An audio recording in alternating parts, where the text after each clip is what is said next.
is AEW All Elite Wrestling's Unrestricted. Tony Schiavone and Aubrey Edwards. Hi, hello. How you doing? Yeah, I'm good. I love that before this started, you were frantically looking for your dog because Bug has to be sitting with you. Otherwise, it's not an actual podcast. Well, what happens is that if I don't bring him up now, he'll come up in the middle of the podcast and he'll want to jump up on his throne. He can't jump up there by himself because he's old. Throne. So I would have to drop the headset, go over and pick him up. So he's here now. That's good. And he's licking his watching foot. the video Stop version. It. Stop. Stop licking your foot. Hey, Bug can do what he wants, man. No, he's an old man. He's got a bad foot, a blister on his foot. Oh, man. Anyway, so much for Bug. We are here to talk to the man with the most educated feet in pro wrestling, Bobby Fish. Yes. How are you, Bobby? I'm doing good, sir. Thank you. You made your debut when you challenged Sammy Guevara for the TNT Championship. Quite a debut. How about that? Yeah, I figured why come in quietly when you can make a lot of noise and cause some commotion. It's a pretty great way to do it, especially on our second anniversary show. It's kind of making a little bit of a statement, if you could. But then you have the match, excellent match, by the way. And then it's announced that you're now part of our wonderful All Elite Wrestling family. So congratulations on joining the wonderful team that we are. Yeah, thank you. I mean, it's truly been a pleasure to come to work here, and the time's been brief up to this point, but like I couldn't have enjoyed it more than I have so far. It's been wonderful. So who approached you about the match with Sammy?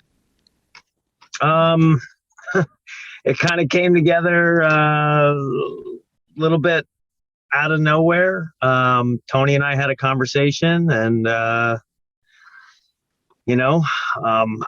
was excited to see what Sammy did in that match with Miro, and then I knew the anniversary was coming up, and I don't know. Sammy's a young guy, ton of momentum, ton of talent, ton of potential, and I mean, all these things just piqued my interest. And then it was like, okay, TNT title. I don't know. What more could you ask for? Great fan response when you came out. How'd you feel about that? I mean, it being in AEW right now, knowing, I don't know, it's the company is just hot right now. It's just hitting home runs. So to be in that lineup, to have a spot in the batting order, pardon the baseball references, but yeah, it's just, I mean, I'm grateful. I know that I'm fortunate. I'm motivated.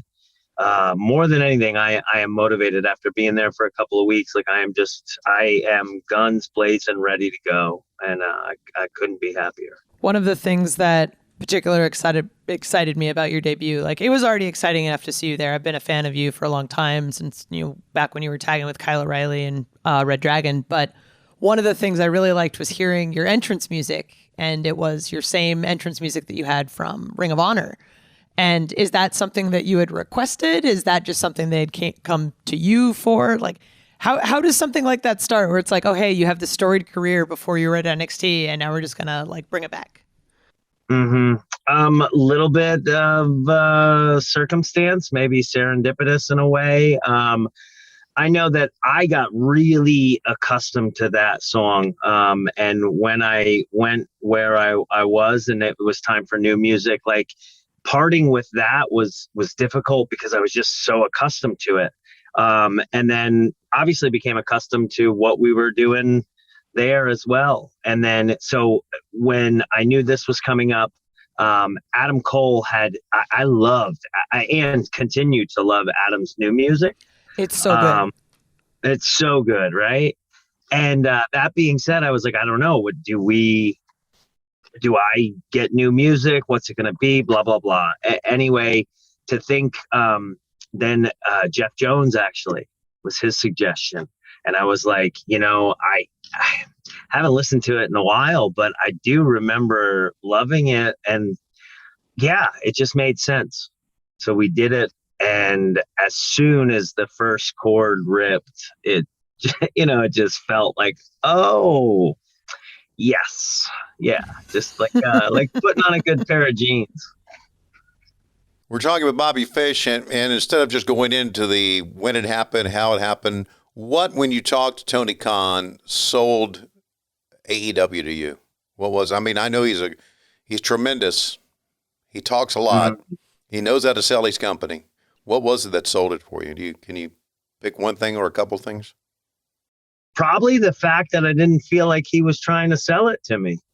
Right. I mean, he has such confidence, and he's such a fan of wrestling, and you can feel that in the conversation. He's excited. He's motivated. He's in a hurry. Yes, he is. It was infectious, and I don't know. I had heard whatever, good things prior to the conversation, but it was like all of those things that I was expecting or suspecting just seemed to be there. And it was quick, but it was genuine. And I think that was probably what sealed it for me, was just like, man, I don't think this guy's BSing me. And if he is, he's like one of the world's greatest BSers. And there's value in that too. Yeah, he's BS'd all of us if that's the case, because we all love the guy. Yeah. We're all just having the wool pulled over our eyes. Yeah. Hey, well, I think we're all having the time of our lives. If that's the case, I'm okay with it. But yes, me too.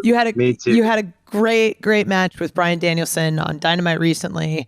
Well, what are your thoughts on your renewed rivalry, I guess?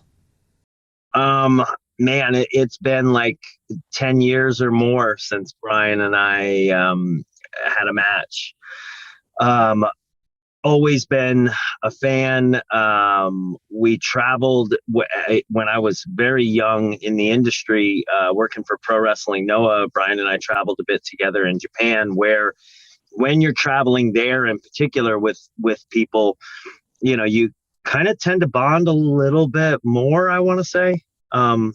Because it's so isolating. Bryan and I always got along. And there was just kind of this weird chemistry. Then we ended up crossing paths on the indies. It was with a company called Evolve. Like I said, maybe more than 10 years ago. And we were very different performers then, but obviously some things are still similar or the same. And man, was I looking forward to that when I saw that it was announced. And I really couldn't be happier with the way things went. So much so that like I want to run it back, because Bryan's 2-0 on me right now, and that doesn't sit well. That doesn't sit well. It's pretty apparent that Tony Khan will bring in people that he knows will have great matches on TV. And that's what you had with Bryan Danielson. It was an absolute great match. Now, you have a lot of friends, I know, in the AEW backstage in the locker room that you knew from the Indies, from Ring of Honor, New Japan Pro Wrestling, NXT. Were they surprised to see you? I think so. I think some were. I think some maybe, I don't want to say expected it, but were hoping. Right. But you never really know. I mean, I don't have to tell you, Tony, you know this industry, and you'll go, what's really crazy about it, and I think it's probably a very, it's a pro wrestling thing, but like you will spend 4 or 5 years seeing the same few people weekly, and then you'll go 10 years and not see that person, because you've moved somewhere else, or they've moved somewhere else, or whatever the case. So to see some of those faces again, yeah, it's awesome. Yeah, it's hard to keep a secret, really. It is. It really is. I mean, it's just crazy. Well, we sold out the United Center based on a rumor. On a rumor. Yeah. So, I mean, it's very difficult to do that. So, I know. I'm sure you tried to keep it a secret up until you sent out that tweet, but I know it was very tough to do. I did the best I could. Right. I hope that was at least appreciated. It was tough. Right. Yeah. It's definitely tough, like especially like when it's something that you're so excited about. And it's like I want to share my success. I want to say hi to all my friends I haven't seen in years, and it's super tough. I didn't know, to be honest with you, I didn't know you were coming until I did the interview with Sammy Guevara on Road to the Top after he had won the match, and he mentioned your name and he mentioned the tweet, and that's the first time I'd heard you were coming in. I tried to stay under the radar on rumors, you know. Sure. So that was good. I thought it was very good. It was a very good interview, and it worked out very, very well. I'll tell you what, I mean, and I don't know if there's a method to the madness here, but like that is authentic without, trying to produce it. You know what I mean? Yeah, it's sure. If it's by design, it's a brilliant move. Right. Well, Tony does that. I mean, he really tries to kayfabe. He really does. Just give you an example. Going back to CM Punk, we had the meeting, our phone meeting about the whole format, and he kept saying special guests, special guests, special guests. And one of our production people said, so when Punk has the entrance, he went, whoa, wait a minute, whoa, hold on a second. Who said anything about play? It was just like the day before. So anyway, it was a great surprise, I thought, to have you here. The match with Sammy Guevara, a spectacular match. It really was. And I know we talked about your match with Bryan Danielson and your debut, but I'm sure you're very happy about the way the Sammy match all turned out, the way it played out in the ring. It was really cool. Yeah, Tony, I am happy with all of it at the moment.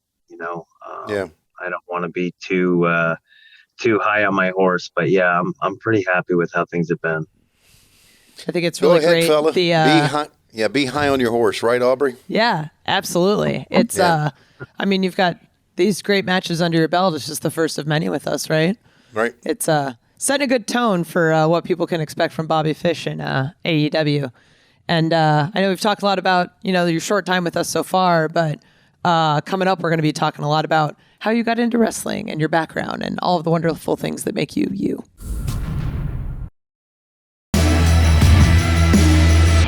This is AEW Unrestricted. Tony Schiavone and Aubrey Edwards here with recent signee Bobby Fish, the wonderful, amazing Bobby Fish. So you were trained by Tony DeVito and Harley Race. Is that correct?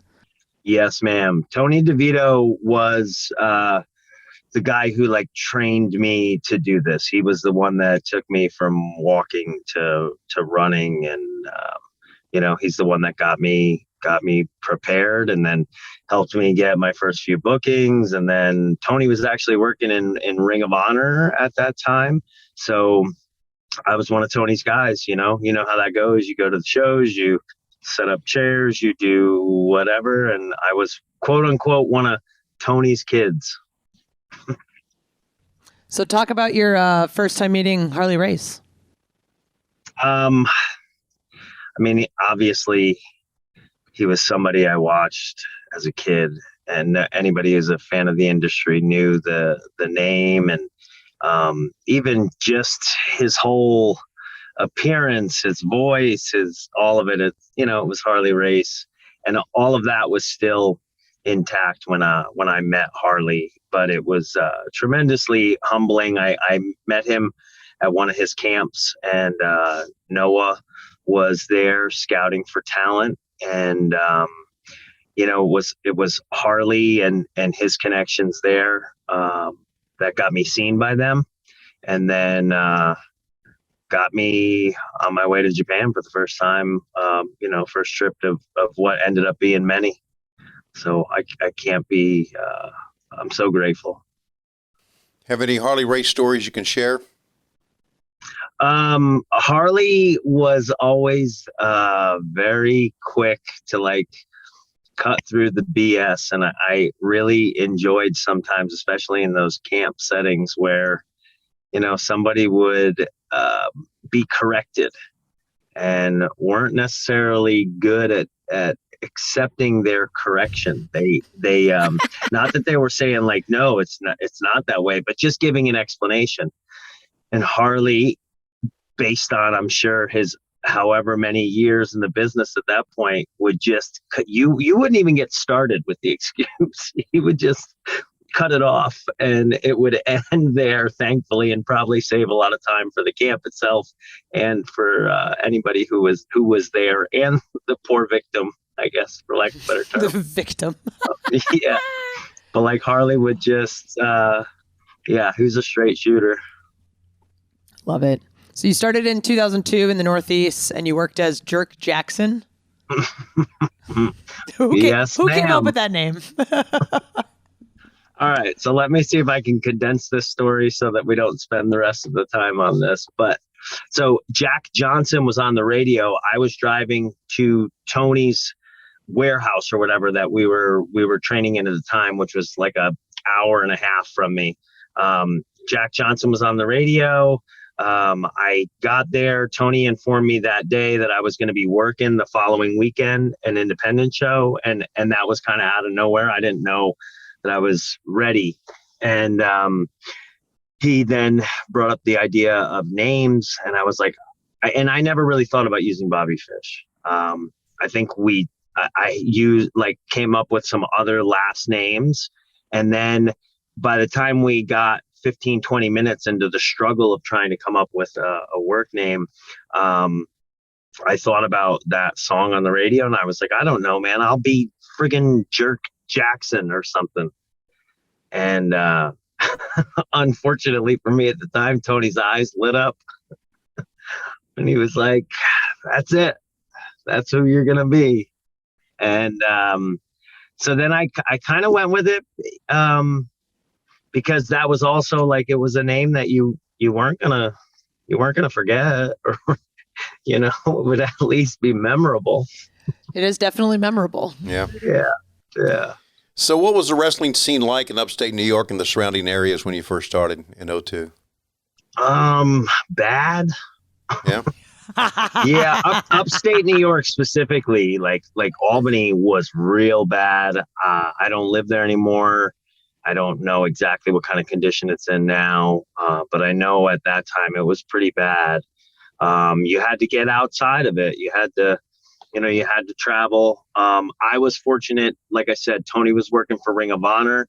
So there were a lot of people in similar situations. The Northeast was a little bit hot, and Ring of Honor was getting hot. Gabe Sapolsky, was doing his thing. And so the networking that got done on a lot of those Ring of Honor trips, I think helped me way more than I realized at the time. At the time it was, oh God, we just drove this many hours and I don't even have a match and I'm not getting paid and blah, blah, blah. And I'm setting up chairs, but you were being seen and you saw, and honestly, it got me exposed to seeing guys like Bryan Danielson and Punk and Samoa Joe for the first time. Until I saw Samoa Joe, I had never realized, because I had been doing martial arts since I was 8 years old. I had never realized you could blend martial arts and pro wrestling in that way. Joe was the first guy that I saw doing it in a way that blew me away. And obviously Brian falls into that same sort of direction. And so, yeah, that early stuff. And then, just trying to gobble up bookings and having a guy like Tony who knew his way and was able to say hey, you, whether it's 10,000 people or 10 people, if you have an opportunity to be in the ring with an opponent, with a dance partner, you can learn something. So even though you don't want to sell yourself out and not get money, but yeah, it's a learning process for sure. Yeah. But I mean, man, I love it. Just hearing stories of, I went to this show and set up chairs, and then that's how I met all of these awesome people that brought me all of these amazing opportunities. It's just the little things. I love it. So you started touring in Japan, I think 2006 for Pro Wrestling Noah. Had you been a fan of Japanese wrestling? I would have been if I was more aware of it, but I really kind of wasn't. And at that time, like, I didn't know that Noah was, because at that time Noah had become like the big company, because the mass exodus from, I believe it was All Japan, of Misawa and Kobashi and all these big names, hence the name Noah, like Noah's Ark. It was a mass like exodus. And I didn't really understand all that stuff. But to get that opportunity, I thought I wanted to wrestle in Japan. So I went to Harley's camp, and it was to go stay in the dojo was what they were, what was advertised. So when I got information, that I was going to head over, I thought it would be like a 3-week or a 3-month stay in the dojo. That's what I was prepared for. But when I got my flight itinerary, it was for like 3 weeks. So I was like, I don't understand. And I called Harley, and Harley didn't know exactly either, but he said, just go. And, and then when I got there, I found out that they booked me to work. Like, they were going to pay me and I was going to wrestle. So I flew in the first evening we were at Korakuen Hall, and on TV that night. Like, I had my first match that night on Samurai TV or whatever was carrying them at the time. And it was like, yeah, be ready to go. All right. Always be ready. So 2012, you debut in Ring of Honor. You had a long reign as the World Television Champion there. You and Kyle O'Reilly were 3 times tag team champs. Talk about your time in Ring of Honor, because you had a lot of success there. Yeah, I feel like because of the roots with Tony and stuff there, I always kind of had this unfinished chapter when it came to Ring of Honor. So then when I got established a bit more and there was an opportunity to go back to Ring of Honor, obviously a very different Ring of Honor than the one I had known when Tony was there, but Ring of Honor nonetheless. And things seemed to come together. I took full advantage of the opportunities that I had there. And then when Kyle and I put the thing together that would eventually become Red Dragon, man, I don't know. I don't know that ever in my career things have clicked as quickly and as efficiently as things did at that time. And I feel like there was like a 2 or 3 year run there where, I don't know, anything was possible. We were just clicking on all cylinders all the time. Yeah, you guys were basically just unstoppable, just forward momentum all the time. And then it was so much fun. Yeah, no, I remember going back and watching a bunch of your stuff, and I'm just like, man, these guys are so fucking good. 2014, New Japan. Appreciate that. Yeah, of course. Through Ring of Honor, Red Dragon defeated the Young Bucks. Super awesome in the Super Junior Tag Tournament. Great, fantastic match. Was that the first time you ended up working with the Bucks? Not the first time. We had worked with them with Ring of Honor before. And now, with my memory not being the greatest in the world, like, if I think back, there was a time that I worked the Bucks way back on a Ring of Honor pre-show, and it was me and I want to say Silas Young. And these were like, pardon the pun, but they were like the young Bucks, because they were truly young at the time. But yeah, as far as me and Kyle, that was probably not the first time, but one of what turned out to be quite a few, and they were all just such a blast. 2017 begins your NXT career. Was that the first time had you had a tryout with the WWE before then? I had a couple flirtations, tryouts. One I remember was in the Meadowlands, and I did really well, but then things didn't come through. And then I did a dark match way back when I had first started with Noah. I remember I worked Harry Smith, and that was in Rochester. Wow. There was another thing. I don't remember. I know that, like, when Tommy Dreamer was doing some talent relations and when Dean Malenko was doing some talent relations stuff, I had 2 encounters that I thought went really well, but then it didn't come through. And then, when that last time started to surface, I don't know, things fell into place correctly, Right. I guess the timing is kind of dictates all of it. Kind of always just comes down to timing. So join NXT. You've got your buddy Kyle there. Join Roderick Strong, Adam Cole. You guys become Undisputed Era, arguably one of like their biggest and most successful factions in many, many years, I would say. Like, you guys just had a fantastic fucking run. Yeah, it was fun. What was it like working with Kyle and Adam and Roderick? I mean, it was like never going to work. You know, it was like going to hang out with my buddies.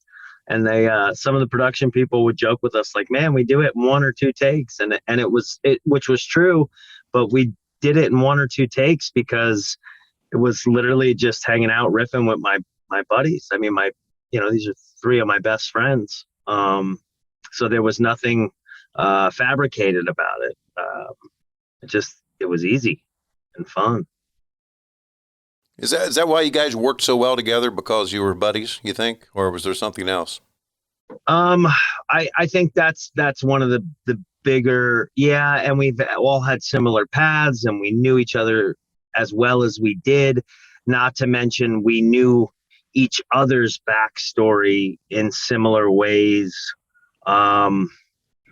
We were similar guys and similar journeys and not willing to take no for an answer. And, there's not one of us that's over 6 foot. And, we're not the prototypical, what you, or at least it would be suggested they're looking for.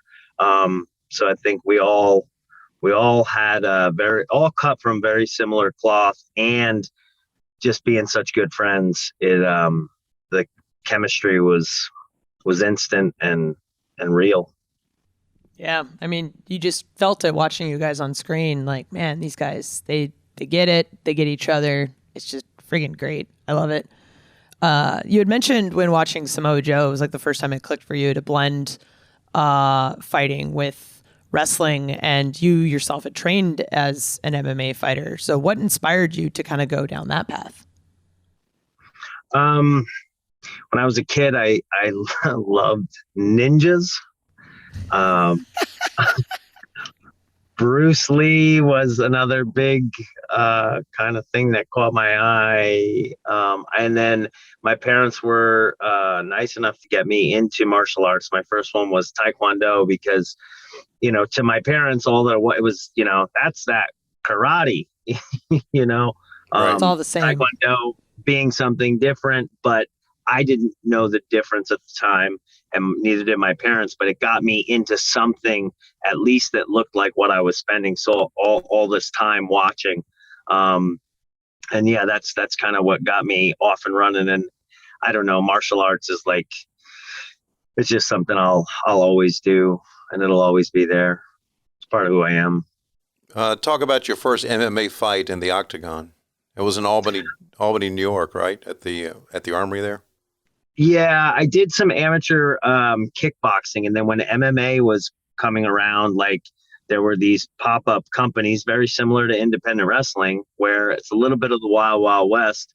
So you got rule sets that were different, and so a couple of them were like modified kickboxing, where there was some grappling allowed, and it was in a cage, but yet full grappling on the mat was not. I don't know. It depended on the promotion, but those were just, for me, it's like, you spar in class, and then you spar some outside of class, help people get ready for some fights. And then eventually it's like, okay, well, I don't know, might as well do it. And it was a chance to scratch that competitive itch again. Because I played football and lacrosse growing up, and so there's a competitive part that, I don't know, and there's a performance itch, there's a competition itch, and every once in a while that competition one just needed scratching. And so at that time I was in a position where I could do some of those, and so I did. How has your MMA training and experience influenced your wrestling? Hugely.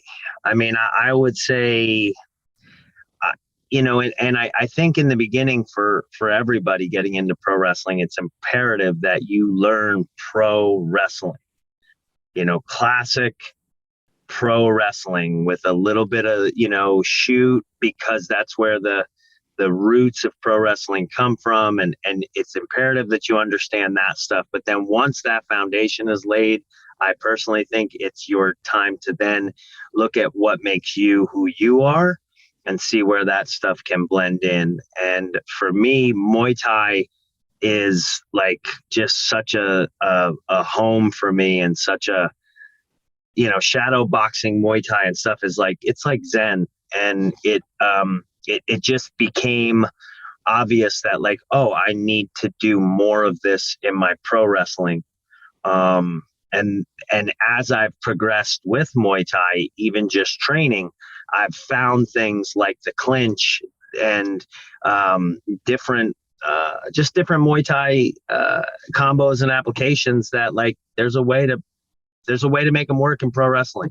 And it's a little bit of trial and error because not everything does, but then there's some things that work well and work actually really, really well. And that's what I think I try to focus on and bring as much of that into my game as I can.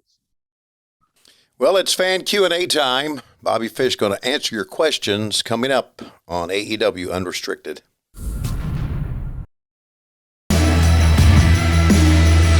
AEW Unrestricted, the official podcast of All Elite Wrestling. Tony and Aubrey here, chatting with Bobby Fish.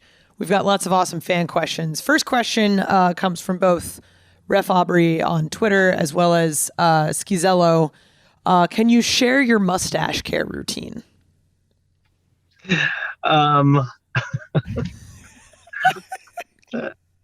Well, my girlfriend's a barber, which helps you're cheating immensely. Yeah, helps immensely because I could not take care of this grooming on my own. There's no way. What did you do before the girlfriend? I don't know. It didn't look as good. I had bald spots and problems. I don't know. We use like an oil. Then we have like a balm that goes into it. And lately there has been this wax, and it's great. It's really, it's like what put the finishing touch on it and makes it really quite manageable at this point. This is such a dude answer to the question. There's a balm and an oil and whatever. Like, I don't know. She makes it work. And a wax. And yeah, I get it. Yeah. I get all that. Let's see. This is from Scotty Blunts. Scotty Blunts wants to know, what did your buddy Adam Cole say when you showed up in AEW? He didn't say anything to me. We haven't talked yet. Oh, wow. There's a lot of us backstage, man. We're all a little busy. Yeah, there's a lot going on, man. A lot going on. He's hanging out with his girlfriend that Tony's not hanging out with anymore. Yeah, there's all this. Adam actually doesn't know me. Got a question from Uncle Buddy. If I'm an upstate New York lad, can Bobby talk about his time in New York trying to get into the business? How quickly did you get out, I guess? Because you had mentioned that at the time, Albany was sort of dead. Like, did you just start traveling elsewhere? I mean, the pro wrestling I knew was, obviously Hulk Hogan and the stuff that you saw in New York. And then it was actually the stuff that Tony was doing. Like, I was a big fan of Tony. Was one of the voices that I heard repeatedly in my childhood. I was a huge NWA Crockett years fan before it switched over to WCW, and even then when it was WCW, but you really, I had no real awareness of what the indies even were. And the same thing with like Japan and stuff. I knew there was wrestling in Japan, but that was the stuff that you would see, and it was kind of cool this way too. Like, you would see in the wrestling magazines when I was a kid, just pictures of like the Road Warriors winning these huge trophies with ribbons hanging off of them and stuff. And Dr. Death, Steve Williams, like winning some tournament, but it was like this far off land. And it was almost like your imagination did the work more so than, you know, being able to actually see this stuff. So upstate New York there wasn't a lot. You had to really, I was fortunate in that Tony had networking that I could lean on, and that got me started. And then it was on me once I started to get within that network to create my own networks.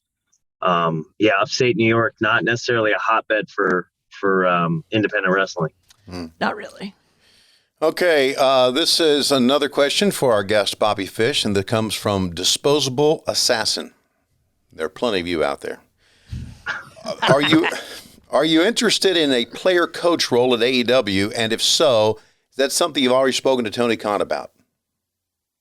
I'm interested in anything that AEW might be interested in me for.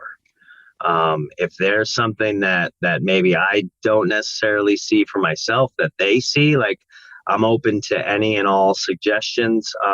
I do see some kind of coaching or producing or something in the future. If that possibility presents itself, I'm certainly open to it. I mean, I think that's an opportunity that excites me as well. We got so much young talent here, and I think it's the progression, and that in and of itself is exciting to me, to be able to pass on some of what I learned that I haven't forgotten. This is a question from Who Better Than Phil. What was your favorite match in Ring of Honor? What was your favorite match in NXT? And what are you looking forward to most at AEW? Okay, well, first off, Phil, I can answer your first question. I'm better than you. Who better than Phil? Bobby Fish better than Phil. There you go. You like that? All right, Tony. That's a dad joke. But anyway. So my favorite match in Ring of Honor, there are two that stand out to me. I mean, obviously, some of the stuff that Kyle and I were able to do with the Young Bucks was awesome. But then I have two singles matches, one with Jay Lethal, one with Silas Young, that we did towards the tail end of my time there. That those two I really enjoyed. I think I had three with Lethal that I really enjoyed. Probably a couple with Silas that I really enjoyed. But those and the matches with the Bucks were always memorable. And then as far as NXT, Kyle and I had a match with none other than FTR in NXT. That was, it's hard to pick just one favorite, but that one I remember really enjoying. And then any of the War Games matches, because, I don't want to beat a dead horse, but because we're all such good friends, to be in there on such a big stage in that kind of, that match that I grew up watching when I was a kid, watching the Horsemen be synonymous with, and then we had an opportunity to be synonymous with this incarnation of the War Games. Those, and I don't know, you give me another 30 seconds, I'd probably come up with 5 or 6 more. Okay, so any matchups in AEW you're looking forward to? Well, we just checked one box. Danielson, right from the word go, I was like, I really want to get a chance to wrestle Bryan again, and that happened. And now I want to run it back. So I don't know. Maybe that's one of them that I'll never get sick of doing. But yeah, I mean, I would love to wrestle the Bucks. I need myself a partner to do this, but I would love to wrestle the Bucks. I would love to wrestle Adam Page. He was somebody that I wrestled back in Ring of Honor days, and he's grown so much. And dare I say, I have, I don't know, any and all comers. Give me CM Punk. Give me Jon Moxley. The list goes on and on. Darby Allin. I don't know. Oh, yeah. Quite a few. Robbie Duran wants to know, was it hard to leave NXT, especially since your tag team partner is still there? Do you still talk with Kyle on a regular basis? Yes, Kyle and I still talk. We are definitely still close. And, like we said at the top of this conversation, pro wrestling is strange in that way where like you see some of the same people daily or weekly for X number of years, and then things shift and you don't see that person anymore for a little while, but you never know when you're going to cross paths again and what that frequency is going to see or is going to be. And we'll see. I feel like Kyle, Adam, Roddy, myself, we, over the years, however many years we've all had in the wrestling industry, we've all found a way to cross paths repeatedly. Love it.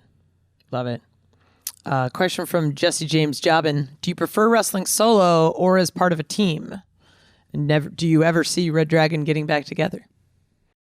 I love them both, and it's like, I think whichever one you're doing at that time, you get accustomed to, and then you almost forget, at least for me, you almost forget what it's like to do the other one. So you start to think like, oh, this is what I do. And I can't see myself being other than this. But then you put yourself, like I'll say now, I'll put myself 3 weeks in or however long it's been with AEW, and I've done nothing but singles, and I couldn't be enjoying it more. And I love like the fact that like I'm able to bring forth more of myself, and I don't have to shoehorn it in because I have to bring more of myself, or else the plate isn't full. Where when I was teaming, whether it was Red Dragon or the Undisputed Era, and there was 4 of us, like I was being asked to give less of myself. So when you saw a little bit less than what I'm bringing now, it's not because it wasn't there or it went away. It's because that wasn't my role. So I was fitting my role. And now my role is to work as a singles competitor. So you're getting all of it. You kind of touched on your favorite match in Ring of Honor and in NXT, but put it all together here because Nat Hyong wants to know, in your opinion, Bobby Fish, what was the best match you've ever had in your wrestling career? I'll tell you, the matches with the Bucks, with Red Dragon and the Bucks, has a special place for me, and it always will. But if I'm gonna focus it singles because I think that's more of the question. Right. I had a match with Shibata in New Japan for the open weight title that I really enjoyed.